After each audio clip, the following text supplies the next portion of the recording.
मेरे साथ बोलिए, भारत माता की। क्यों भाई ऐसी आवाज आ रही है? मोदी जी आज चेन्नई में है। मोदी जी चेन्नई में है, उन तक आवाज जानी चाहिए। मेरे साथ दोनों हाथ उठाइए। 19 में फिर से मोदी जी को प्रधानमंत्री बनाने की संकल्प की मुट्ठी भींचिए और प्रचंड आवाज से बोलिए, भारत माता की, भारत माता की, भारत माता की। मंच पर उपस्थित तेलंगाना भारतीय जनता पार्टी के अध्यक्ष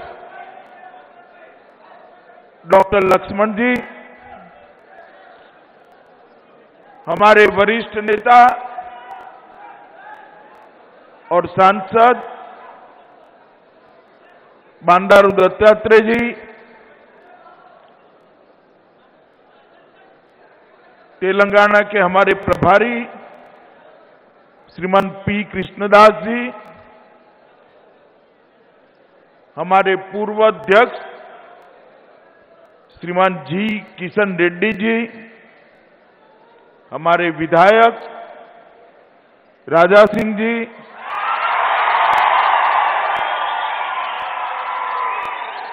भाजपा के नेता श्रीमान इंद्रसेन रेड्डी जी, श्री शंकर जी, श्री लक्ष्मी नारायण जी, श्री गंगा रेड्डी जी, श्री मंत्री श्रीनिवास जी, मंच पर बैठे हुए सारे भारतीय जनता पार्टी के महानुभाव और आज इस हॉल में बैठे हुए और पीछे के हॉल में भी बैठे हुए प्यारे कार्यकर्ता भाइयों और बहनों, आज मैं विधानसभा के चुनाव के बाद पहली बार यहां पर तेलंगाना में आया हूं। मित्रों, आज ये कार्यकर्ताओं की मीटिंग, हमारे बूथ अध्यक्षों की मीटिंग, शक्ति केंद्र अध्यक्षों की मीटिंग, और इसके अंदर आपका उत्साह देखकर मुझे लगता है कि मुझे बहुत बोलने की जरूरत नहीं है।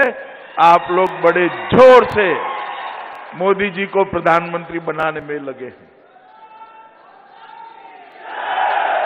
और इसी प्रकार का उत्साह कश्मीर से लेकर कन्याकुमारी तक और असम से लेकर गुजरात तक देश भर में जहां पर भी जाते हैं, यही प्रकार का उत्साह, यही प्रकार का माहौल भारतीय जनता पार्टी के नेता नरेंद्र मोदी जी के पक्ष में दिखाई पड़ता है। और देश की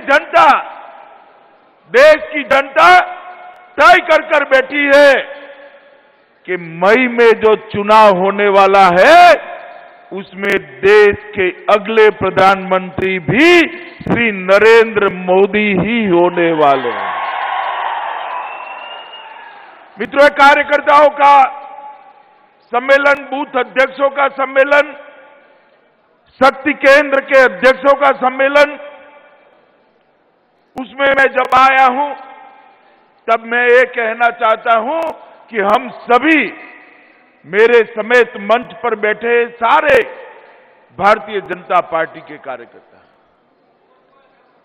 और भारतीय जनता पार्टी पूरे देश में एकमात्र ऐसी पार्टी है जो चुनाव जीतती है तो चुनाव जीतने का आधार नेता नहीं होता है।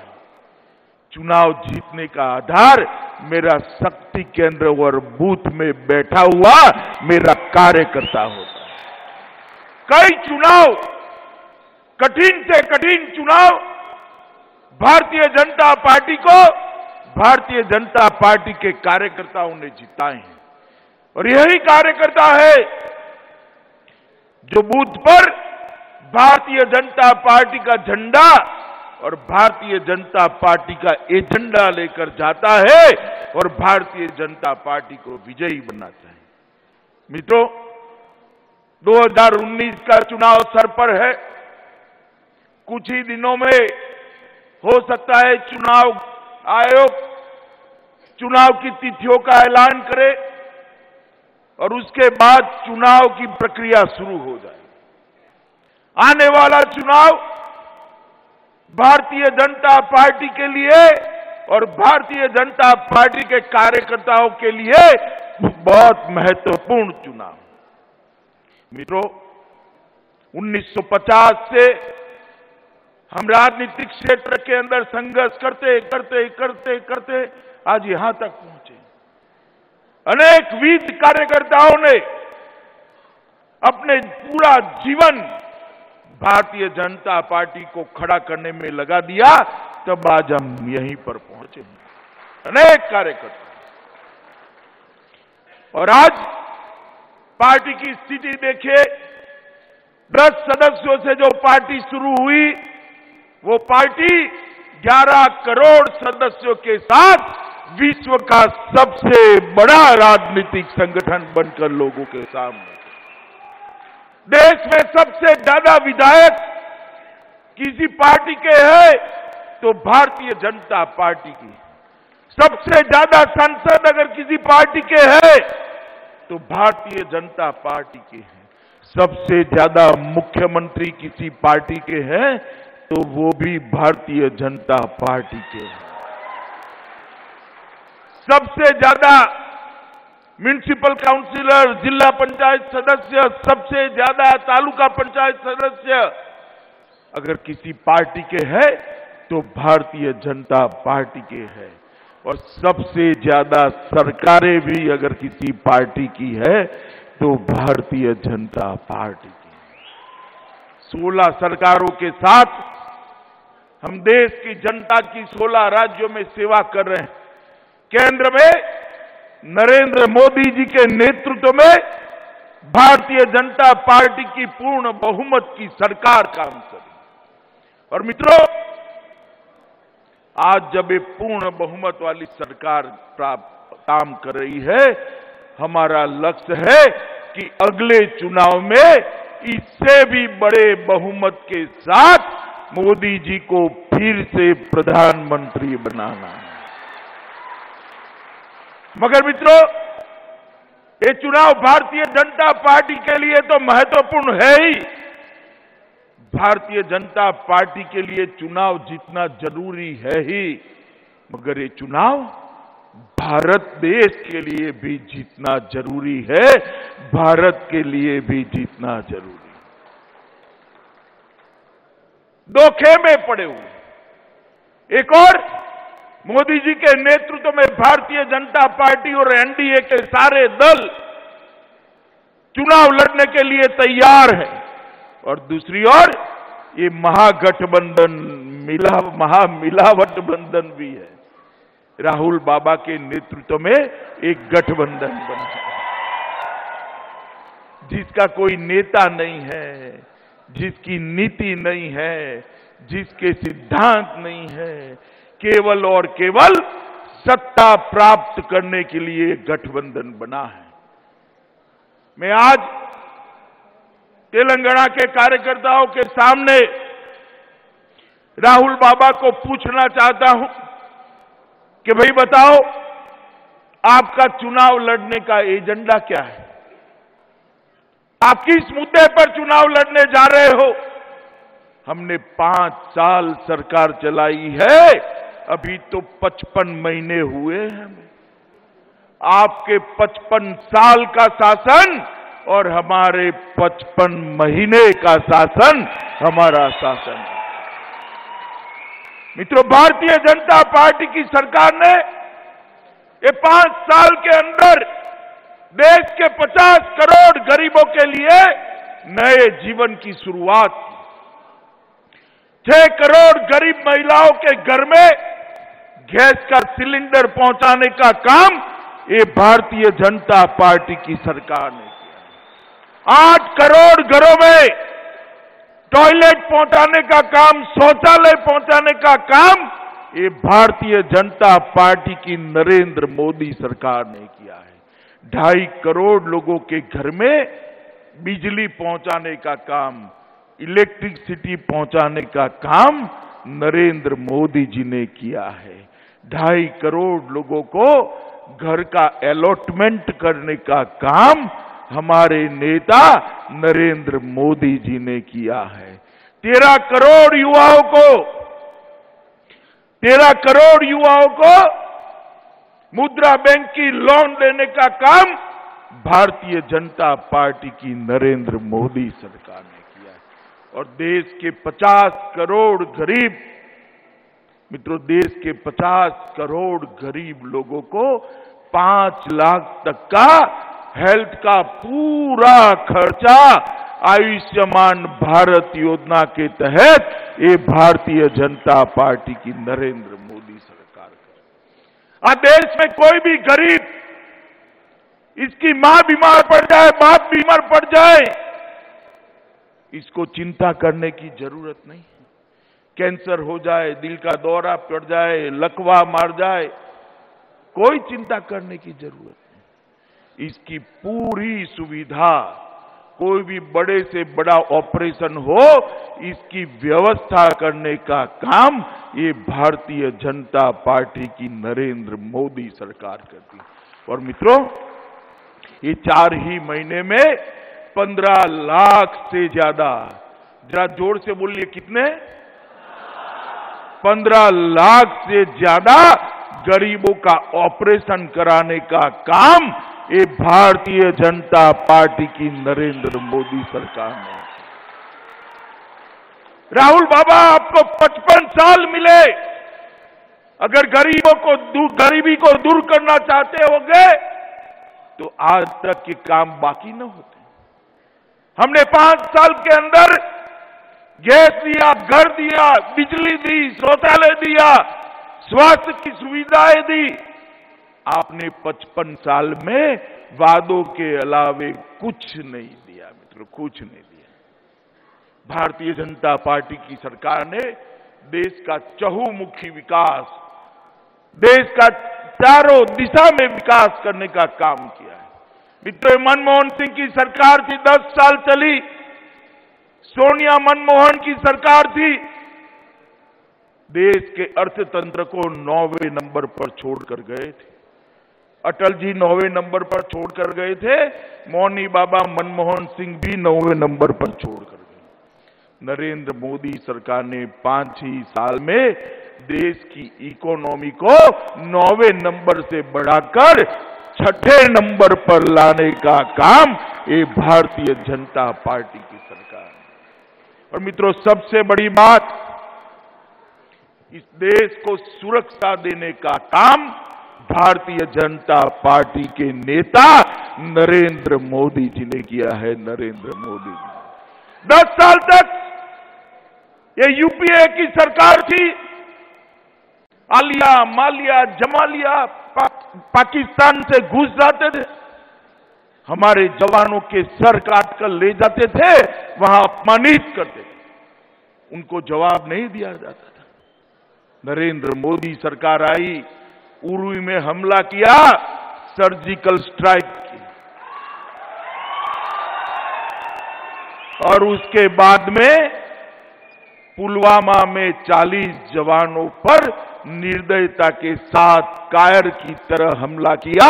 हमारे सीआरपीएफ के 40 जवान शहीद हो गए। पूरी दुनिया देख रही थी कि इस बार सर्जिकल स्ट्राइक करना बहुत कठिन है।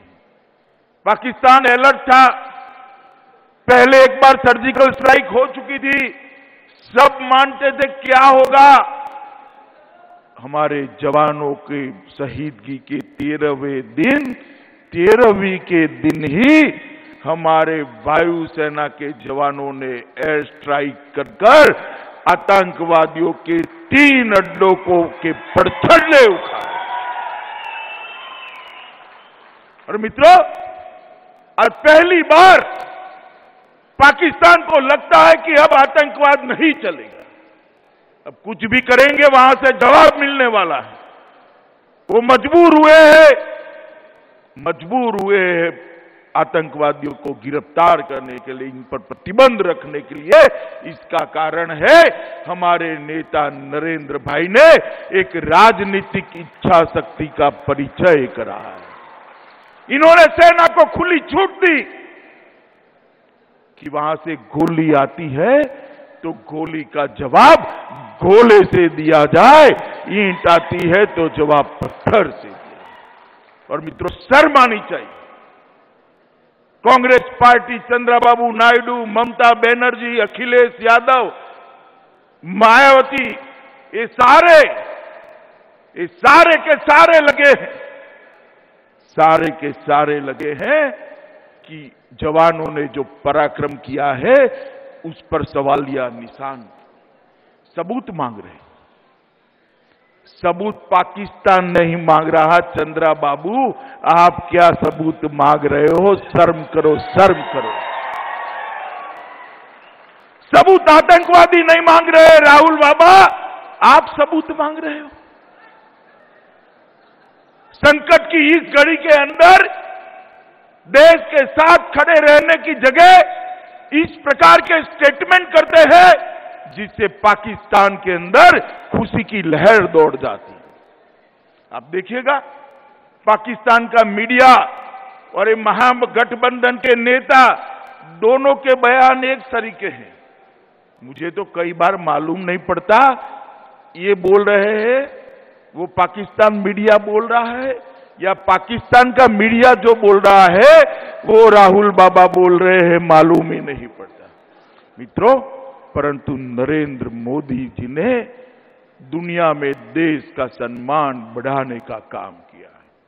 इसके पहले दुनिया में दो ही देश थे जो अपने सेना के जवानों का बदला लेना जानते थे, अमेरिका और इजराइल।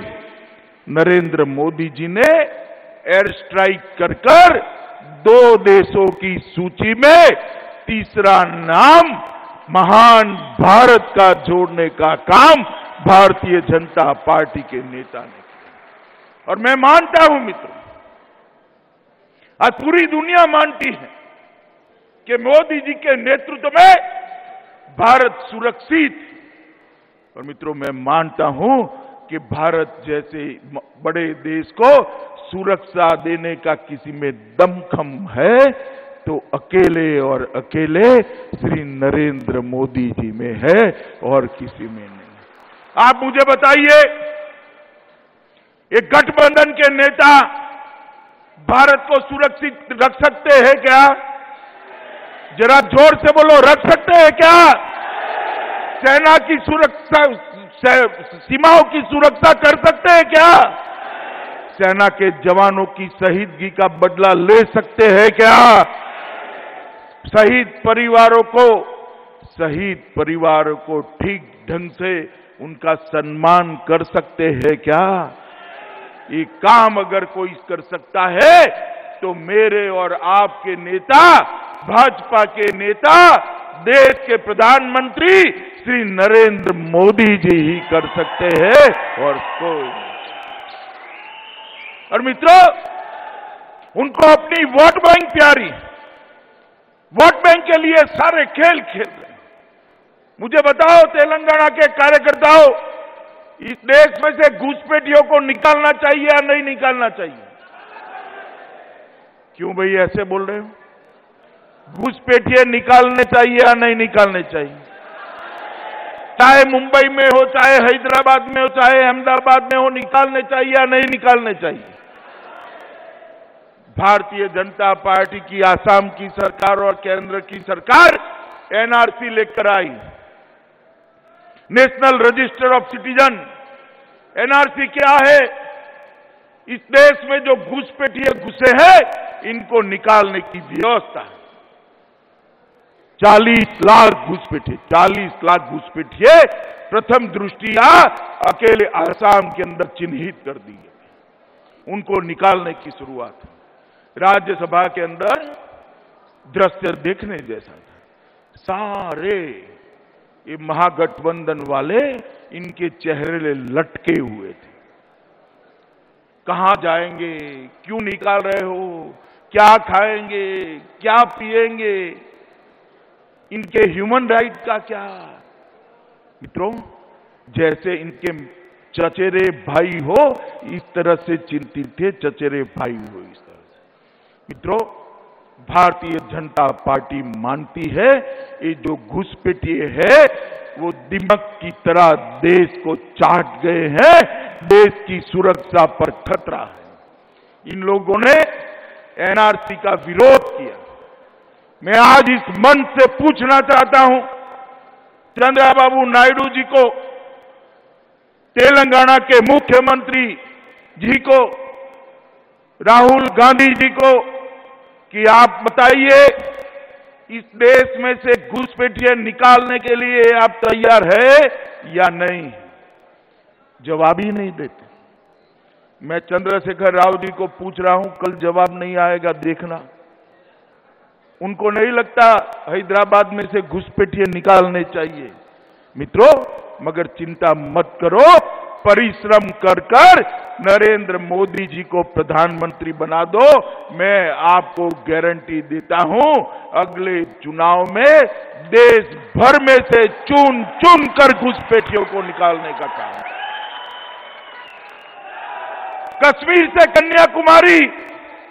कश्मीर से कन्याकुमारी और आसाम से गुजरात, देश में से एक एक घुसपैठियों को चुन चुन कर निकालने का काम ये भारतीय जनता पार्टी की सरकार कर रही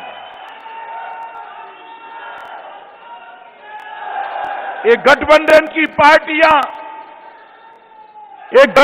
की पार्टियां देश को सुरक्षा नहीं दे सकती। एक गठबंधन की पार्टियां पाकिस्तान को मुंह तोड़ जवाब नहीं दे सकती। एक गठबंधन की पार्टियां आतंकवादियों को मुंह तोड़ जवाब नहीं दे सकती है। वो अगर कोई दे सकता है तो नरेंद्र मोदी जी और भारतीय जनता पार्टी ही दे सकती है। मित्रों, अभी अभी बजट आया। बजट के अंदर प्रधानमंत्री जी एक नई योजना लेकर आए। छोटे और सीमांत किसान को 6,000 रुपया हर साल उसके बैंक अकाउंट में डायरेक्ट पहुंचाने की योजना। आज तक हिंदुस्तान में किसी भी प्रधानमंत्री ने छोटे किसान के खाते में 6,000 रुपया नहीं पहुंचाया। अब राहुल बाबा वापिस चालू हो गए। उन्होंने कहा कि कर्ज माफी करनी चाहिए। राहुल बाबा, आप किसानों को भ्रांति फैला रहे हो, भ्रांति फैला रहे हो। 10 साल तक आपकी सरकार थी, यूपीए की सरकार थी। मेरा हर कार्यकर्ता जान ले, किसानों के पास मोदी जी का संदेश लेकर जाना चाहिए। इन्होंने 10 साल में एक बार ऋण माफ किया, 53,000 करोड़, 53,000 करोड़ का ऋण माफ किया। कितने का किया? जोर से बोलो, कितने का? और 3 करोड़ किसानों का ऋण माफ हुआ। मित्रों, भारतीय जनता पार्टी की नरेंद्र मोदी सरकार ने, मोदी जी ने अभी 6,000 रुपया जो देने का फैसला किया है, उससे हर किसान को 12 करोड़ किसानों को, 3 करोड़ किसान की जगह 12 करोड़ किसान को, और 53,000 की जगह 75,000 करोड़ रुपया, 75,000 करोड़ रुपया। अरे अभी ताली मत बजाओ। इन्होंने 10 साल में एक बार किया, हम हर साल करेंगे। 10 साल के अंदर 7,50,000 करोड़ रुपया किसानों को मिलने वाला। राहुल जी, आपने 53,000 करोड़ दिया 10 साल में। हम 10 साल के अंदर 7.5 लाख करोड़ रुपया किसानों के बैंक अकाउंट में सीधा ट्रांसफर। और आप किसानों की बात करते हो। ये भारतीय जनता पार्टी की सरकार ने किसानों के लिए अनेक विध योजनाएं की है और ये अंतिम योजना जो है वो देश के छोटे और सीमांत किसान को फायदा देने वाली योजना है। मित्रों, 5 लाख तक मनमोहन सिंह 2.5 लाख तक छोड़कर गए थे। मोदी जी ने 5 लाख तक जिनकी इनकम है वो सारे के सारे लोगों का इनकम टैक्स से मुक्ति देने का काम ये भारतीय जनता पार्टी की नरेंद्र मोदी सरकार। 40 लाख तक जिनका टर्नओवर है, वो गांव के छोटे व्यापारी जिनका टर्नओवर 40 लाख है, वो सारे के सारे व्यापारियों को जीएसटी भरने से मुक्ति देने का काम ये भारतीय जनता पार्टी की नरेंद्र मोदी सरकार ने किया है। और 60 लाख तक जिनका टर्नओवर है, जिनका टर्नओवर 60 लाख रुपीज है, वो सारे व्यापारियों को इनकम टैक्स भरने से मुक्ति देने का काम ये भारतीय जनता पार्टी की नरेंद्र मोदी सरकार ने किया। और सबसे बड़ा काम किया है मित्रों, सुरक्षा बजट देश का 3 लाख करोड़ करने का काम ये भारतीय जनता पार्टी की नरेंद्र मोदी सरकार ने। और ये राहुल बाबा आने वाले 1-2 दिन में यहां आकर तेलुगु प्राइड की बात करते हैं, तेलुगु राष्ट्र के सम्मान की बात करते हैं। राहुल बाबा, राजीव गांधी जब प्रधानमंत्री थे, तेलंगाना के, आंध्र प्रदेश के मुख्यमंत्री अंजय्या जी का किस प्रकार से अपमान किया था, अभी भी तेलंगाना भूला नहीं। नरसिम्हा राव जी देश के प्रधानमंत्री थे, इतना बुजुर्ग व्यक्ति, इतना विद्वान व्यक्ति जो देश का प्रधानमंत्री बना, अनेक भाषाओं को जानता था, उनका देहांत हुआ, उनका अवसान हुआ। कांग्रेस कार्यालय पर उनको 4 फूल चढ़ाने की भी आप में कर्टसी नहीं थी। आपने नरसिम्हा राव का तो जीते जी तो अपमान किया ही किया, उनके अवसान के बाद, उनके देहांत के बाद भी आपने अपमान किया। और हमने, हमारे प्रधानमंत्री अटल जी का देह नहीं रहा, उनका अवसान हुआ। अटल जी की अंतिम यात्रा में मोदी जी 6 किलोमीटर पैदल चलकर पूरे देश ने अटल जी को सम्मान दिया। ये फर्क है 2 पार्टियों, ये 2 पार्टियों के संस्कार का फर्क है। और मित्रों, ये कांग्रेस पार्टी इस देश के अंदर प्यार की बात करती है। राहुल बाबा, मोदी जी को गले पड़ने के लिए आप संसद में दौड़कर जाते हो। तनिक नरसिम्हा राव की पुण्यतिथि पर उनकी फोटो पर एक फूलहार तो चढ़ा दो, तो हम जाने आपके परिवार के प्रेम के प्रति श्रद्धा क्या है। करना चाहिए या नहीं करना चाहिए भाई? करना चाहिए या नहीं करना चाहिए? मित्रों, उनको दिखाने के और चबाने के दांत अलग अलग है। ये कांग्रेस पार्टी देश का भला नहीं कर सकती है। मित्रों, मैं हमेशा उनको पूछता हूं, सारे कांग्रेस वालों को, कि आप बताइए भाई, गठबंधन की सरकार बनी तो उसका प्रधानमंत्री कौन होगा? बताना चाहिए या नहीं बताना चाहिए? जोर से बोलो, बताना चाहिए या नहीं बताना चाहिए? हमने तो बता दिया, हमारी सरकार बनी तो श्री नरेंद्र मोदी इस देश के प्रधानमंत्री। मगर आप लोग क्यों नहीं बताते हो भाई? मैं 1.5 महीने से पूछ रहा हूं, तो मुंबई के कार्यकर्ता ने मुझे व्हाट्सएप भेज दिया कि आप खामखा पूछ रहे हो, वहां तय हो चुका है। तो मैंने व्हाट्सएप भेजा, भैया तू ही बता दे मुझे, कांग्रेस के और गठबंधन के नेता तो नहीं बताते। तो उसने फोटो के साथ, सप्ताह के कैलेंडर के साथ एक व्हाट्सएप भेजा। उसने बताया सोमवार को अखिलेश यादव प्रधानमंत्री बनेंगे, मंगलवार को मायावती बनेगी, बुधवार को डीएमके के स्टालिन बनेंगे, गुरुवार को चंद्रबाबू नायडू बनेंगे, शुक्रवार को शरद पवार बनेंगे, शनिवार को ममता दीदी बनेगी और रविवार को देश छुट्टी पर चला जाएगा।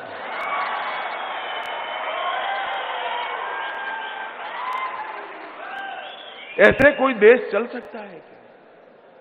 कोई देश ऐसे चल सकता है क्या? जिस गठबंधन का कोई नेता नहीं है, जिस गठबंधन की कोई नीति नहीं है, वो गठबंधन देश का भला नहीं कर सकता। मित्रों, मैं अपने कार्यकर्ताओं को कहने आया, यहां विधानसभा का चुनाव समाप्त हो गया। यहां की जनता ने एक जनादेश दिया कि केसीआर को मुख्यमंत्री बनाए। हम जनादेश का सम्मान करते हैं, मगर इससे हमारे सवाल समाप्त नहीं होते हैं। हमारे सवाल आज भी चंद्रशेखर राव के लिए है कि सितंबर में आप हैदराबाद विमोचन दिन क्यों नहीं मना रहे हो, इसका जवाब दीजिए। आपने ओवैसी के साथ, ये रजाकारों की पार्टी के साथ क्यों समझौता करा है, वो जवाब उनको देना चाहिए। तो देना चाहिए या नहीं देना चाहिए? जोर से बोलो, देना चाहिए या नहीं देना चाहिए? भारतीय जनता पार्टी का कार्यकर्ता आज यहां से संकल्प लेकर जाए, हमारा संघर्ष समाप्त नहीं हुआ है।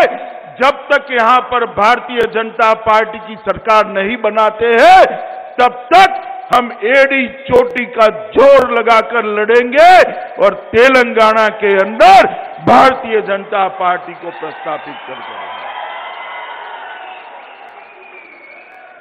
मगर अभी इन्होंने एक सूत्र चला दिया है, 16+1।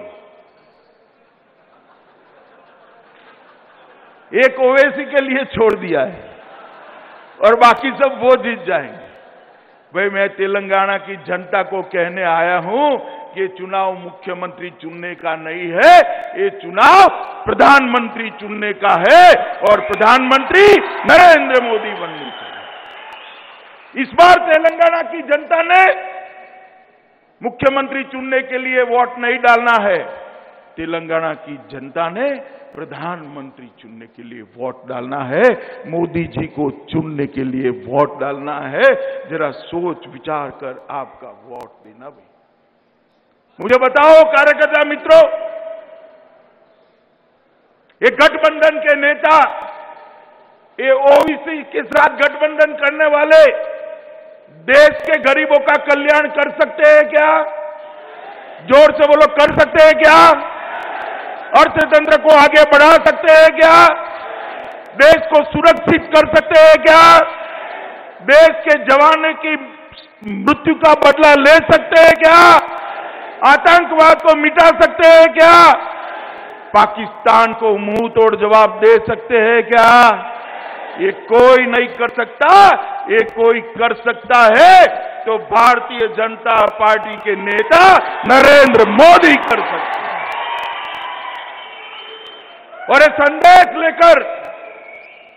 संदेश लेकर हमें तेलंगाना की जनता के बीच में जाना है। भारतीय जनता पार्टी के कार्यकर्ताओं के लिए मित्रों, हम पराजय से निराश नहीं होते हैं, पराजय से निराश नहीं होते हैं, हम विजय से अहंकारी भी नहीं होते हैं। हम दोनों स्थिति में अपना काम चालू रखते हैं। मित्रों, मैं आपको बताना चाहता हूं, 5 साल में श्री नरेंद्र मोदी की सरकार ने कोई भी ऐसा काम नहीं किया कि मेरे बूथ के और मेरे शक्ति केंद्र के कार्यकर्ता को सर झुकाना पड़े। 5 साल में हम पर चवन्नी का भी आरोप नहीं लगा है। आप गर्व के साथ सीना चौड़ा कर जा सके, इस प्रकार का काम नरेंद्र मोदी जी ने किया है। और भारतीय जनता पार्टी को गौरव है कि दुनिया का सबसे लोकप्रिय प्रधानमंत्री भारतीय जनता पार्टी ने दिया है। श्री नरेंद्र मोदी को देने का काम भारतीय जनता पार्टी, 24 घंटे में 18 घंटे काम करने वाले प्रधानमंत्री नरेंद्र मोदी जी को भारतीय जनता पार्टी ने दिया है। एक दृढ़ निश्चयी प्रधानमंत्री भारतीय जनता पार्टी ने दिया है। एक पराक्रमी प्रधानमंत्री भारतीय जनता पार्टी ने दिया है। एक पारदर्शी, एक प्रामाणिक प्रधानमंत्री भारतीय जनता पार्टी ने दिया है। एक संवेदनशील प्रधानमंत्री जिसके दिल में गरीबों के लिए अनुकंपा है, ऐसा प्रधानमंत्री देने का काम भारतीय जनता पार्टी ने किया है। और एक निर्णायक प्रधानमंत्री देने का काम भारतीय जनता पार्टी ने किया है। ये 5 साल के अंदर भारतीय जनता पार्टी ने तेलंगाना के लिए कई सारे विकास के काम किए। मैं इसकी पूरी सूची पढ़ना नहीं चाहता, मगर कांग्रेस के जमाने के अंदर 16,000 करोड़ रुपया मिलता था। भैया जरा जोर से बोलो, कितना मिलता था? और जोर से बोलो, कितना मिलता था? ये 5 साल में 16,000 करोड़ से बढ़ाकर 2,45,900 करोड़ रुपया देने का काम भारतीय जनता पार्टी की नरेंद्र मोदी। कहां 16,000 करोड़ रुपीस और कहां 2,45,900 करोड़ रुपीस। तेलंगाना के विकास के लिए भारतीय जनता पार्टी की सरकार और हमारे प्रधानमंत्री नरेंद्र मोदी जी का कमिटमेंट अटल है। मित्रों, चुनाव के अंदर इस बार तेलंगाना ने दमखम के साथ चुनाव लड़ा। गत चुनाव में एक ही सांसद आपने दिया था, बांदारू जी बैठे हैं। इस बार ऐसा नहीं चलेगा। तैयारी है क्या? जरा जोर से बोलो, तैयारी है? हर सीट पर दमखम के साथ लड़ेंगे, कमल के निशान को जिताएंगे, भारतीय जनता पार्टी को जिताएंगे। अरे यार, दोनों हाथ उठाकर बोलो, भारतीय जनता पार्टी को जिताएंगे, मोदी जी को फिर से प्रधानमंत्री बनाएंगे, देश को सुरक्षित करने का काम करेंगे, देश को विकसित करने का काम करेंगे, पाकिस्तान को मुंह तोड़ जवाब देंगे, तेलंगाना के विकास की नई शुरुआत करेंगे। तो मेरे साथ दोनों हाथ उठाइए, मुट्ठी भींचिए और प्रचंड आवाज से बोलिए। मैं बोलूंगा फिर एक बार, आप बोलोगे। मैं बोलूंगा फिर एक बार, आप बोलोगे मोदी सरकार। फिर एक बार, फिर एक बार, फिर एक बार। भारत माता की।